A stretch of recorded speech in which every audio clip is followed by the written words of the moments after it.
Bonsoir à toutes et à tous, très heureux de vous accueillir pour cette soirée intitulée Réparer le monde, organisée par le CNRS avec le soutien et le concours de Ground Control.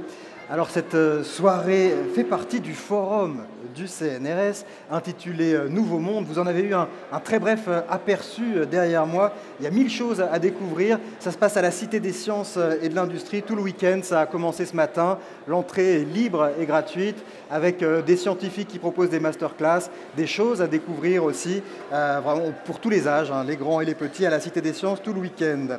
Alors le CNRS, c'est une année un peu particulière pour le CNRS, puisqu'il fête ses 80 ans cette année, et cette soirée engagée que vous propose Ground Control est organisée dans le cadre de ces 80 ans.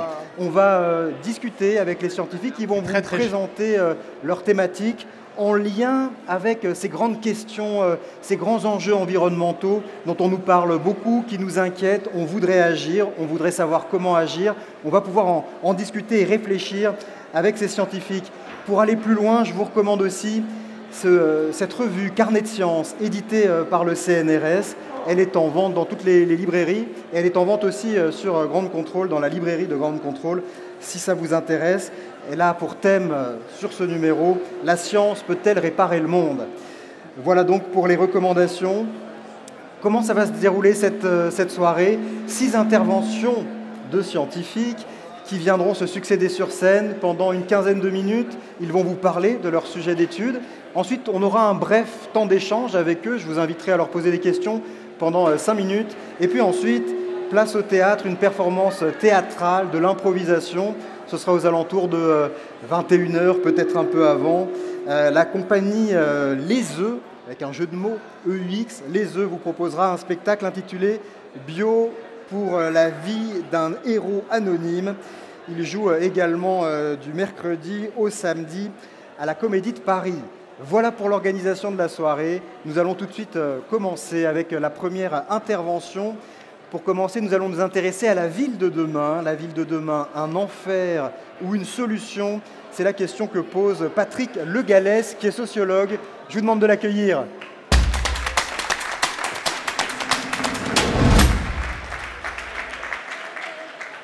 Mesdames, Messieurs, bonsoir. Merci d'être venus partager avec nous nos interrogations scientifiques sur le monde de demain.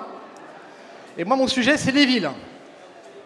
Et ce que je vous mets, c'est avis de tempête sur les villes et les territoires. Parce qu'on parle des villes, mais on parle aussi des territoires, dont les transformations s'expliquent souvent par ce qui se passe dans les villes.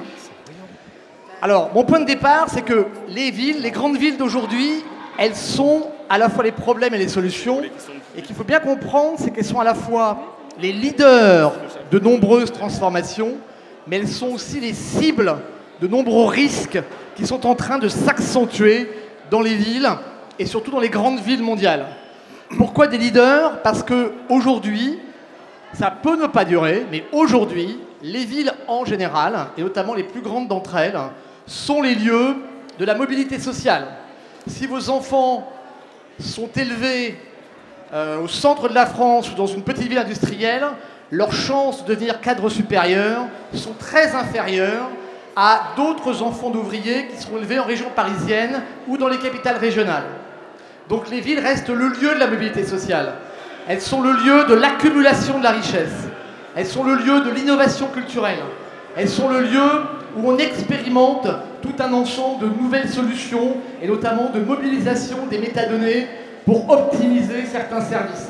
Elles sont le lieu de la tolérance politique, beaucoup plus qu'au niveau national. Elles sont le lieu de formes de mixité sociale. Donc elles sont les moteurs des transformations du XXIe siècle et de l'innovation technologique. Mais à l'inverse, ces villes, ces grandes villes, sont des cibles. Elles sont les cibles parce qu'elles sont le lieu de beaucoup de problèmes d'insécurité. Elles sont des cibles parce qu'une partie du changement climatique aura des effets catastrophiques pour une partie des villes, qu'il s'agisse des problèmes d'eau, d'énergie ou de pollution. Elles sont des cibles parce qu'elles sont fragiles avec leurs infrastructures. Des villes, c'est des réseaux de métro, des réseaux de déchets, des réseaux d'eau. Ça demande des ressources considérables, des investissements considérables, non seulement pour créer ces réseaux dans les grandes villes africaines, mais pour maintenir ces réseaux à Londres, à New York ou à Paris. Et elles sont le lieu aussi de crise du logement, comme vous, oui, comme vous le savez. Et donc, ce qu'il faut bien comprendre, c'est que dans ces villes, enfer ou solution, c'est ça que je voulais vous montrer comme photo. C'est l'enfer ou la solution? C'est la solution. C'est des endroits où des populations assez pauvres sont énormément solidaires, où elles partagent de l'eau, où elles inventent et bricolent des solutions pour gérer leur énergie, où elles partagent des ressources pour élever les enfants. Ils sont en train d'inventer des modèles alternatifs en Inde qui peut-être arriveront chez nous après. En même temps, il y a 2-3 soucis de pauvreté, d'organisation de réseau, et 2-3 soucis en termes de richesse. Mais c'est ça qui caractérise les villes. C'est les deux en même temps. Et c'est ça qui va être une solution. Le deuxième point sur lequel je veux insister, c'est on est aujourd'hui dans une phase où ces grandes villes jouent le rôle majeur d'organisation des sociétés du XXIe siècle. Rappelez-vous juste une chose, ça n'a pas toujours été comme ça. Dans les années 70, mes collègues, géographes notamment, nous expliquaient que c'était la fin des villes. Rappelez-vous, New York était en faillite. Vous vous rappelez les vieux films de Scorsese sur la crise du métro? Londres était la ville grise qui perdait des habitants. Il y avait des populations qui expliquaient qu'il n'y avait pas beaucoup d'avenir en ville. Ça rappellera aux plus anciens d'entre vous. Et à Berlin, on avait des mouvements généraux de squatteurs et de sous-investissement dans le développement de ces villes. Et qu'est-ce qui s'est passé juste après? Exactement l'inverse. On a eu des processus d'échange, de mondialisation, qui ont permis une massive urbanisation. Oh là, j'en ai essayé en anglais.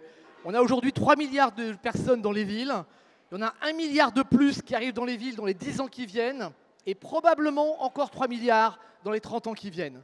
Donc on est vraiment dans un cycle majeur d'urbanisation, mais on ne sait pas combien de temps ça va durer. C'est pour ça que j'insiste sur leader et cible. Il n'est pas du tout impossible, notamment pour les raisons que j'ai évoquées précédemment, entre le logement ou la crise climatique, que les gens décident de quitter les villes. Donc tout ça, c'est un cycle dont on ne connaît pas la durée. Alors, je voudrais faire 3-4 points pour identifier les différents événements. Le premier point, c'est vraiment d'insister sur le fait que, quand on réfléchit en termes de territoire, ce qui est en train de se passer, c'est que de plus en plus de clivages, de conflits, de divisions entre la société commencent à prendre la forme urbaine et certaines formes de périphérie, ou plus exactement certaines villes versus d'autres territoires. Les villes sont les escalators, et hop, là c'est l'inverse, et on part en arrière, ce qui n'est pas normal. On repart en avant, pardon, hop, voilà. Je voulais juste vous montrer cette carte. Le premier pays qui a connu le plus de transformations territoriales récentes, ce sont les États-Unis. Il y a moins de régulation publique, donc les logiques du marché et du développement économique s'y expriment plus clairement. C'est un indicateur qui n'est pas extraordinaire, c'est en gros le PIB par grande aire urbaine. Et le message est très simple. Quand vous regardez l'évolution et les chiffres de 2014, il y a eu un profond déménagement du territoire aux États-Unis. Et ce déménagement, ça produit quoi? Ça veut dire que la production de richesse, elle se passe dans 12 agglomérations américaines. C'est-à-dire qu'en moyenne, l'ensemble du territoire américain est en déclin. Ça se voit sur les chiffres d'espérance de vie, de pauvreté, de salaire moyen. Mais à l'inverse, on a 12 moteurs. Et vous voyez l'écart entre ce qui se passe à la Silicon Valley ou à Los Angeles ou à Boston avec le reste du territoire américain. C'est-à-dire des fractures territoriales absolument massives et qui s'accroissent et qu'on mesure non seulement sur des chiffres de développement économique comme cela, mais aussi sur des chiffres, par exemple, d'espérance de vie ou de consommation, de taux de suicide ou des chiffres de ce type-là. Donc la question c'est, est-ce que ce modèle-là est en train de progressivement jouer un rôle plus important en Asie? Oui. En Europe, beaucoup moins. Mais c'est la tendance de fond, elle va dans ce sens-là. Encore une fois, je ne sais pas combien de temps ça va durer, mais on est actuellement en accentuation de ce cycle et de cette séparation qui se passe. Et l'autre côté de la pièce, c'est qu'alors qu'on a la concentration de la richesse dans certaines villes, d'autres territoires, dont certaines villes industrielles, sont en déclin majeur, et Détroit a connu, par exemple, une crise absolument invraisemblable, avec une chute de population monstrueuse, des taux de pauvreté exceptionnels et ces images de déclin urbain qui vous sont familiers dans les grandes régions industrielles. On trouve ces paysages aux États-Unis, dans le nord de l'Angleterre, en France, mais aussi dans les villes industrielles chinoises, qui sont exactement les mêmes paysages. Donc ce sont des tendances de fond qu'on voit dans différentes régions du monde. Ce n'est pas simplement les villes industrielles européennes ou américaines. Et évidemment, l'idée du grand alignement, c'est qu'on commence à voir dans certains pays des écarts qui vont se creuser non simplement en termes de richesse, mais en termes de comportement, d'espérance de vie. La carte du vote Trump est bien connue, avec en gros, en bleu, dans les grandes villes, on vote pour Hillary Clinton, et dans le reste du pays, on vote Trump. La transformation politique des États-Unis, c'est que il y a de plus en plus de populations concentrées dans les villes, mais elles pèsent moins en termes électoraux compte tenu du découpage électoral. La France, entre parenthèses, c'est plus compliqué, contrairement à ce que racontent certains essayistes à la mode. On n'est pas sur une division ville, campagne, périphérie si simple, c'est plus compliqué que ça, mais vous avez les aires urbaines, au sens large du terme, et certains milieux ruraux qui sont pas loin des aires urbaines, qui sont en pleine progression et qui accumulent la richesse et les populations. Voilà la carte de l'INSEE en termes de population sur la croissance urbaine. Et vous voyez que notamment au sud-est de la France, on a une espèce de grande région urbaine qui commence à être un des moteurs européens en termes de développement économique au-delà de la région parisienne. Ça, c'est la même chose, façon autrement. Dernier point, sur l'Europe en tant que telle, on n'est pas du tout sur un monde où on n'a que les grandes villes mondiales qui gagnent. On raconte un peu l'histoire en disant « Oh là là, si vous n'avez pas 100 millions d'habitants, vous n'existez pas ». C'est pas ça qui est en train de se passer. En Afrique, en Inde, les villes qui connaissent la plus grande croissance urbaine sont des villes moyennes, de 500 000, 1 million, 1,5 million d'habitants. Les mégapoles commencent à perdre des habitants. Donc on n'est pas du tout dans une histoire de plus c'est gros, plus ça continue à grossir et encore plus. C'est pas ça qui se passe. On a des très grandes villes, mais le gros de la croissance urbaine est plutôt sur des villes moyennes et c'est la même chose en Europe. En Europe, quand vous regardez la croissance urbaine, tout ce qui est en bleu, c'est en croissance. Les villes européennes continuent à accroître en termes de population, à organiser le développement économique, à accumuler de la richesse. L'écart entre les villes et le reste du territoire national est en train de s'accroître. Il y a 3 exceptions. Une partie de l'Europe orientale, notamment les pays baltes, le sud de l'Italie et un peu le nord de l'Angleterre. Mais on est vraiment sur une Europe urbaine en plein développement économique. Et c'est les villes comme Stockholm, comme Nantes, qui sont vraiment le symbole de ce qui se passe en Europe. Et non pas Paris et Londres, contrairement à ce qu'on croit. Ça, c'est les chiffres de richesse. Puis je rappelle juste que l'exception à ce que je suis en train de dire, c'est qu'il y a une grande capitale européenne en très très fort développement, ça s'appelle Istanbul. Et en termes de réseau, en termes de développement économique, en termes d'organisation des réseaux de trafic économique, d'investissement, beaucoup de choses se passent à Istanbul. C'est l'autre grande capitale européenne au-delà de Londres et de Paris. Ça, c'est Istanbul. Deuxième dans ma liste de choses, crise écologique. Ces grandes villes sont évidemment les lieux où se concentrent tout un ensemble de problèmes. Elles sont des lieux de production de pollution extrêmement forte. Mais aujourd'hui, c'est aussi dans ces grandes villes que s'inventent des solutions. Et comme vous savez, beaucoup d'États ont beaucoup de mal à mettre en œuvre des politiques publiques performantes en termes écologiques, sauf en France bien sûr. Mais en revanche, dans beaucoup de villes, on a une très forte mobilisation. Et toute une partie des solutions au changement climatique sont en train de s'élaborer dans ces villes. C'est vrai en Europe, mais c'est vrai aussi aux États-Unis ou dans certaines villes asiatiques. L'avant-garde des politiques publiques pour contribuer à la transition écologique, c'est les grandes villes qui les mettent en œuvre, en relation avec les États, mais ça se passe dans les grandes villes. Et bien sûr, c'est d'autant plus important que ces catastrophes écologiques s'accroissent dans ces grandes villes. Vous connaissez le Airpocalypse à Pékin. Alors, ils ont trouvé une solution assez simple, ils ont fermé les usines, ils ont déménagé, etc. Vous connaissez les problèmes de qualité de l'air dans les villes européennes, qui sont importants également. Vous connaissez les problèmes d'inondation, ça j'aime bien parce que c'est Miami, où le gouverneur avait expliqué que le changement climatique était une invention scientifique. Le jour où l'eau augmente de 5 cm, bye bye.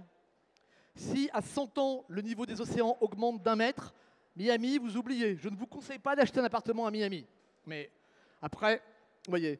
Et ce qu'on voit dans, vous savez que beaucoup de grandes villes sont des ports et sont au bord de la mer. Et on commence à mesurer l'accélération du changement climatique, c'est-à-dire des événements catastrophiques et des risques d'inondation. Le plus symbolique étant celui de New York. Le jour où les New-Yorkais sont retrouvés les pieds dans l'eau, ça leur a fait quand même très très très drôle. Et l'idée du changement climatique a été plus concrète, soudainement. On s'attend à ce genre d'événements très régulièrement à New York dans les années qui viennent. Mais c'est bien pire à Jakarta, c'est bien pire au Bangladesh, c'est bien pire dans d'autres grandes villes qui sont au bord de l'eau. Donc c'est un événement majeur. Les ouragans, ça c'était Houston, Texas, qui a eu aussi sa très belle invasion. Et on voit des inondations géantes qui commencent à se développer. Ça c'était en Asie il y a 2 ans. Et on connaît bien tous ces problèmes qui se posent. Bien sûr, on n'a pas de problème d'inondation en région parisienne, c'est bien connu. Et on attend juste la suivante. Ça, c'était la dernière fois. On verra ce qui se passera la prochaine fois. Troisième chose sur ces grandes villes, et j'en termine en 2 minutes, c'est garder en tête malgré tout les changements d'échelle. Même s'il n'y a pas que l'histoire des grandes villes, ce qui caractérise quand même notre période, c'est le développement d'un nombre de villes de plus de 15 millions d'habitants. Les méga-cities, les très grandes villes. Donc ça, c'est le monde urbain d'aujourd'hui avec des cartes. Et comment réparer une grande ville de 20, 25 millions d'habitants? Donc là, ça pose plein de problèmes en termes de gouvernance et de capacité politique. Ça, c'est la liste des grandes villes d'aujourd'hui.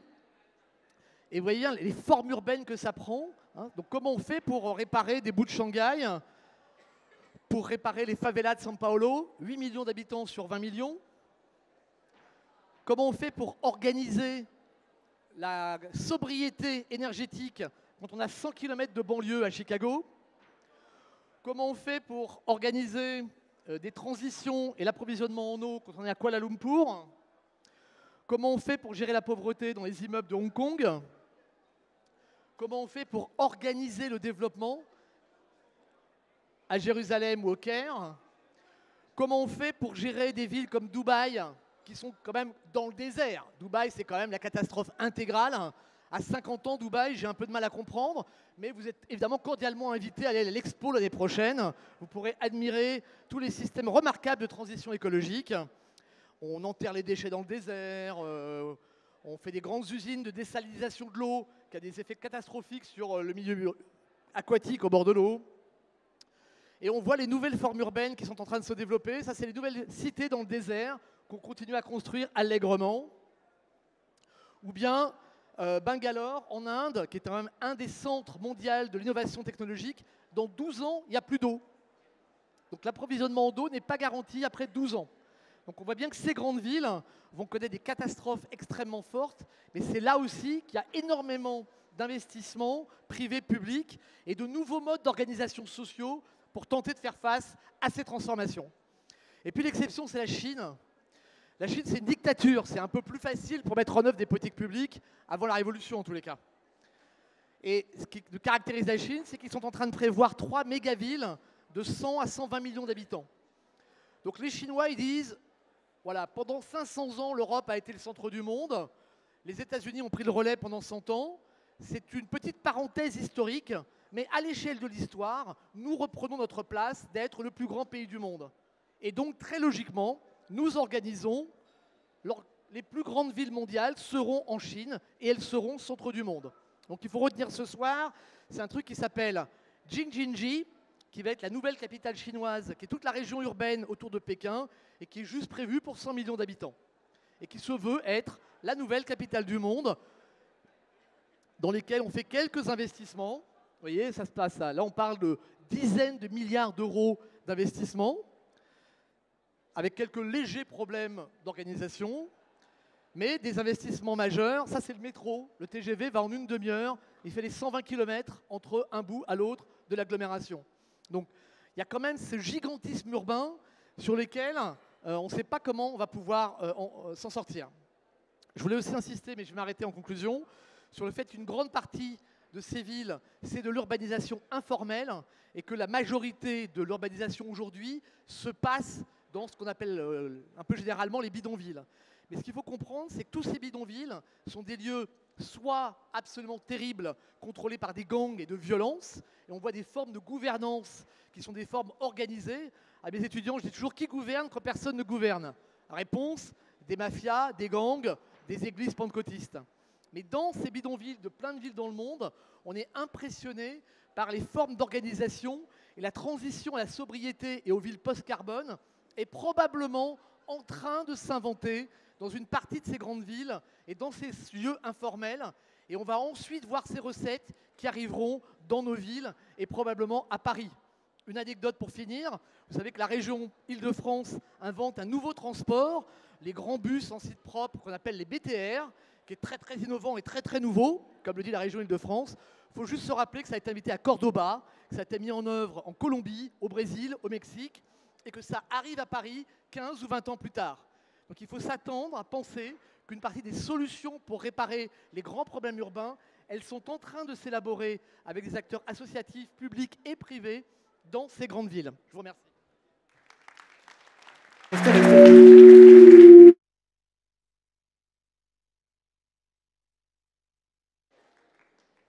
Voilà, ça y est. Restez encore un petit peu, on a encore quelques minutes pour parler depuis l'espace voilà, intersidéral. Non, ça va mieux avec le public. Est-ce qu'il y a des questions? On va en prendre 2 ou 3 groupés et puis vous y répondrez. Il y a normalement dans les rangées un micro. C'est pas à nous que ça s'adresse. Est-ce qu'il y a une question dans la salle sur ce temps de la ville? Manifestez-vous, levez la main. Sinon, moi, j'en ai une ou deux. Je me demandais le temps de transformation de la ville, à quelle vitesse évolue entre le moment où on décide et le moment où on observe les changements. Ça peut se transformer vite, une ville où il y a une inertie. C'est forcément un temps long. En Europe, on a fait des villes avec du temps long, très tranquillement, de façon incrémentale. Mais comme vous le savez, quand vous allez en Chine, vous allez une année, vous avez un petit village de 100 000 habitants, et vous revenez 2 ans plus tard et ils sont 5 millions. Oui. Donc on a une accélération de cette urbanisation et de construction de la ville à une vitesse absolument sidérante, notamment en Chine. C'est la même chose pour le réseau de TGV qui a été construit très très rapidement. Je me souviens d'Alain Juppé, le maire de Bordeaux, nous expliquant qu'il avait fallu 15 ans pour faire le TGV nouveau entre Paris et Bordeaux, alors qu'en Chine, ils avaient fait ça en 3 ou 4 ans. On lui a expliqué que ça s'appelait dictature. Il y a quelques petits soucis qui se posent en moins, ouais. Et qu'il y avait eu beaucoup moins de corruption en France qu'en Chine. Mais la vitesse de construction de ces villes est absolument phénoménale, notamment en Asie. Je retente ma chance. Est-ce qu'il y a une question dans la salle? Allez, ici, j'ai l'impression de faire une vente aux enchères. À ma gauche. Allez, je vais plonger. Tiens, Émilie, je vais à ton secours. Allez-y. Ah, décidément, oui, il va... Bonjour, merci. Bonjour. Vous n'avez pas parlé de Smart Cities. Pour moi, la Smart City, c'est une ville complètement connectée dans laquelle on a plein d'indicateurs. Parlez bien près du micro. Ouais, ouais. La Smart Cities, vous voulez savoir des choses sur la Smart Cities qui a été peu évoquée. Ça va être une réalité, la ville optimisée, connectée, ou est-ce que vous y croyez pas trop et qu'est-ce que ça va changer pour l'urbanisation? La ville connectée, y croyez-vous? Alors, c'était mon dernier point, mais j'ai pas eu le temps. Donc, merci pour la question. Ah bah voilà, on va croire que c'est truqué. Alors, cette production massive de métadonnées, évidemment, a des effets aujourd'hui pour optimiser certains services, notamment la gestion de l'eau, par exemple à Singapour, ou la gestion de l'énergie, ou pour contrôler et pour faire de la surveillance généralisée. En revanche, Smart City, c'est un truc qui a été inventé par IBM, qui était un produit marketing, qui était une vision très top-down. C'était Big Brother is watching you, on va tout centraliser, on va tout organiser. Ça a été un échec complet. Donc ce modèle-là, penser la Smart City à partir du haut, ça marche absolument pas et ça a été abandonné par la plupart des constructeurs. En revanche, ce qu'on voit, c'est qu'autour des données, on a aussi la version bottom-up, avec beaucoup d'apps, beaucoup de gens qui organisent un bout de leur vie autour de ça. Donc cette gestion des données, cette mise à disposition de données, elle devient absolument centrale, avec soit des bouts pour optimiser l'énergie, par exemple, soit des applications qui vont rendre des services, soit énormément d'organisations communautaires de groupes d'habitants. Il y a toujours le fantasme qui est maintenant repris, non pas par IBM, mais par Google, qui dit « Nous, on a tellement de données qu'on peut vous gérer tout ». Et il y a une expérimentation qui a lieu à Toronto aujourd'hui, qui est très inquiétante. Donc a priori, j'ai envie de vous dire, il y a tellement de choses, il y a tellement de données, tellement de gens qui s'en servent. On n'est pas trop inquiet. Il y a encore quelques très grandes entreprises, notamment les GAFA, donc les fameux Google et compagnie, qui ont encore dans l'idée l'impression qu'ils vont pouvoir tout organiser à partir de leurs données. Donc il y a vraiment un risque. Merci Patrick Le Gallès, vous pouvez l'applaudir.